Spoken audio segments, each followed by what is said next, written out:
Sitting to Get My Rights In by Kobe Wood and Sean Woodard. During the Civil Rights Movement on February 1st, 1960, 4 black college students held a sit-in at the Woolworth Diner in Greensboro, North Carolina, and demanded service and would not leave without it. This was a major event for the Civil Rights Movement because this helped African Americans get equal rights and made many other businesses change their segregation policies. The 4 men that started this revolution, in accordance from left to right, were David Richmond, Franklin E. McCain, Ezell Blair Jr., and Joseph McNeil. The Greensboro Four, as they became known, had also been spurred to action by the brutal murder in 1955 of a young black boy, Emmett Till, who had allegedly whistled at a white woman in a Mississippi store. More and more students eventually joined in on the Woolworth protest. Every day, more and more students joined in, and by February 5th, the diner was immobilized with over 300 students. Other students had heard of this movement and began to spread it all over the states. Many others took place by sitting in at hotels, libraries, restaurants, and more. By the end of March, over 55 cities in 13 different states had joined in on the protests. The acts of these 4 students led to a protest that was 6 months long. Over 70,000 students participated over time.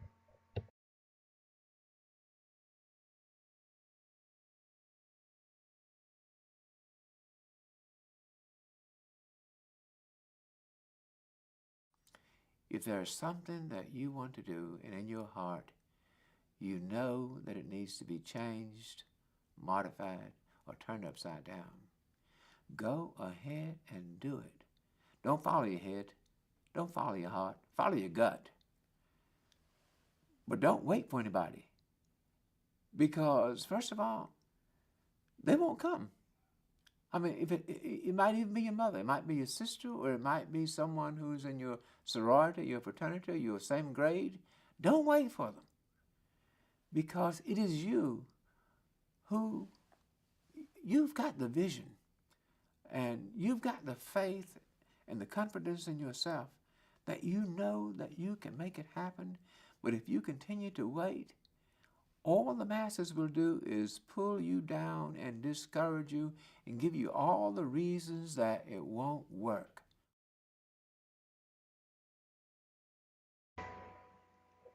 Three white women from the local women's college also participated in the protests. On the 5th day of the protests, Ann Dearsley, Marilyn Lott, and Jeannie Seaman broke campus rules, which were leaving campus unattended, and went to the Woolworth Five and Dime and took a seat next to the Greensboro Four in support of their cause. We said, well, this is the most stupid thing we've ever heard. Somebody can't get a cup of coffee at the Woolworth counter because they're black. And we think we should go down and support them. On the first day, as the Greensboro Four were walking to the diner, they began to have thoughts about what might occur after they have taken their seat. The men believed that they would either be arrested and jailed, beaten, or even killed. Upon arrival, they purchased some small items before taking their seat. The waitress at the counter asked them what they were doing here, and they asked for service. The waitress replied that they could not receive service and must leave. The men then showed her the receipts that they had used to buy the previous items. They said that they would not leave until they were served. The waitress, who was white, asked for an African-American waitress on shift to come and talk some sense into the young men. She was unable to complete her task.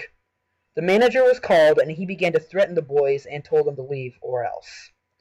When the stubbornness of these brave men prevailed, the authorities were contacted. A police officer arrived on scene and took out his beating stick and began to pat it on his hand while making threats and mocking them. The manager asked after a few moments had passed if the officer was going to do anything, or was he going to arrest them. The officer threw his hands in the air and left, and the men walked away at closing time unharmed. The first day, the Woolworth Four had taken everyone by surprise. They knew that on day 2, they would need more. They had a meeting with 26 other African American students who said they would all join in the next day. Greensboro Trivia!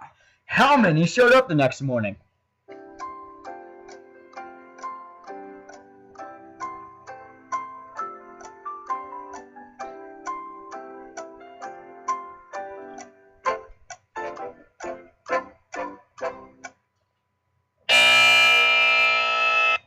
The correct answer is absolutely 9! As the hours passed, some began to arrive and take their seat.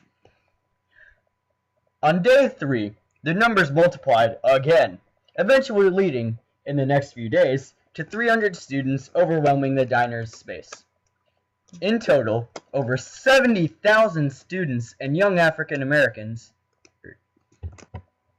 all over the country participated in sit-ins, most of which were sparked by the actions of the courageous and persistent men that we call the mighty Greensboro Four.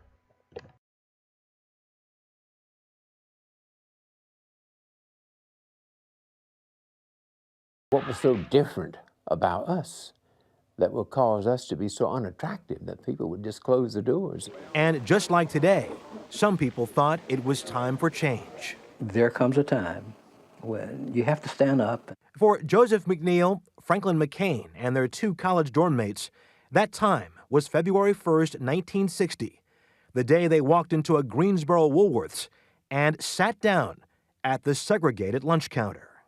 If I were lucky, I would be carted off to jail for a long, long time. If you were lucky. If I were lucky. And if I were not so lucky, then I would be going back to my campus in a pine box. It was an act of defiance that shocked everyone. Finally, after 6 months of turmoil, sit-ins, protests, arrests, lynchings, assaults, and mockery, the National Woolworth Five and Dime Corporation said that all Woolworth diners across the nation and lunch counters were to be desegregated and allow equal treatment for all customers. This eventually led to almost every single public building in America to be desegregated. Then, in 1964, the Civil Rights Act was passed. It forbade discrimination on the basis of sex as well as race in hiring, promoting, and firing. This long journey of racism and inequality was finally over. America was finally and truly free.